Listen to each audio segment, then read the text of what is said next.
राहुल सांकृत्यायन का लिखा मैं कहीं पढ़ रहा था, बहुत साल पहले की बात है जहाँ तक मुझे याद है। उन्होंने एक बात कही है कि भारतीय जो समाज है परंपरागत, वो दुनिया नहीं घूम पाए, बहुत कम हो पाए कुछ एक संप्रदायों को छोड़कर।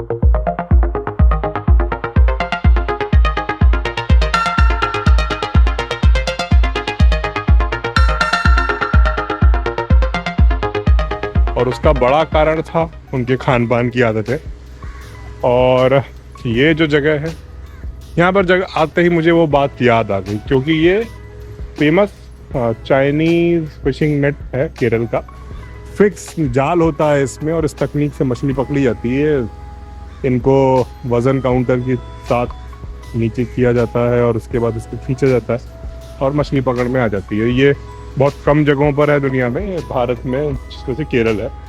खान पान की आदतों की बात मैंने इसलिए की क्योंकि मुझे मालूम है कि बहुत सारे मेरे दोस्त, बहुत सारे जानने वाले इस जगह पर आएंगे तो शायद वो असहज महसूस करें, क्योंकि यहाँ पर मछली की एक महक है वातावरण में। और समस्या ये नहीं है कि आप खाते हैं या नहीं खाते, समस्या ये है कि आप उस वातावरण के साथ घुल मिल पाते हैं या नहीं पाते।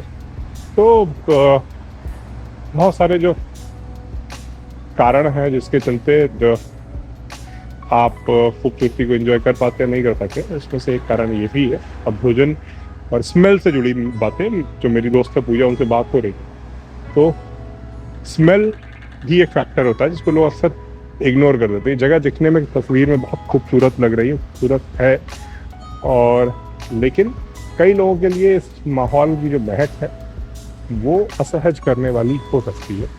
तो ये भी एक कारण है। कई लोग नहीं खाते और असहज नहीं होते, कई लोग खाते हैं और असहज हो जाते हैं। ऐसा नहीं है कि सब शाकाहारी है वही असहज होंगे या नहीं होंगे, लेकिन कुल मिलाकर ये जगह है बिल्कुल वैसी है जो इनक्रेडिबल इंडिया में कहते हैं ना, कि ये एक रोज़ भारत कुछ ऐसा नज़र आया। कुछ चीज़ें जितनी खूबसूरत होती हैं उनकी खूबसूरती को जीना उतना ही मुश्किल होता है।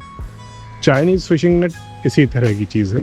आप एक जगह पे हैं, वहाँ जाल बंधा हुआ है, जाल निकालेंगे और मछली पकड़ेंगे। अब मछली वहाँ पर होगी तभी पकड़ में आएगी। ये बाकी मछुआरों की तरह नहीं है कि वहाँ पर दूर जाएं और मछली पकड़ें, जाते होंगे, लेकिन जो फिशिंग नेट है दिन भर उस जाल को नीचे करना, ऊपर करना, और उसके बाद आपको मछली मिलती है। कभी नहीं मिलती है, कभी ऐसी मछली मिलती है जो हो सकता है आपके काम की ना हो। ये भी एक जायका है जो उस गांव का है। तो आइए कभी देखिए। हालांकि टूरिस्ट आते हैं तो इनका काम चलता रहता है, लेकिन साल में 3 महीने ही मछली का सीज़न होता है, ऐसा मुझे इन्होंने बताया। इसमें टाटा टी लिमिटेड का योगदान दिख रहा है। One of the 4 anchors of the first brigadier Lord Willingdon. Lord Willingdon was the principal instrument of execution of Sir Robert Bristow in the making Cochin a world class port। तो world class port जो कोचीन को बनाया गया, तो उसके शुरुआती 4 anchor में से एक एंकर ये है, और इस पर टाटा का नाम जुड़ा हुआ है।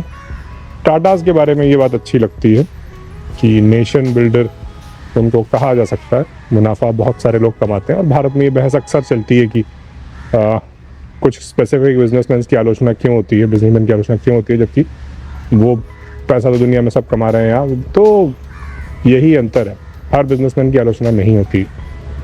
टाटा ने पैसा कमाया है बहुत सारी जगहों पे, हो सकता है कि कुछ ऐसी बातें हों जो पूंजीवाद का बिल्कुल प्रतीक हो, फिर भी ये जो टैंकर है बताता है कि किस तरह से उन्होंने पैसा कमाया, लेकिन उसका सोसाइटी को योगदान भी किया।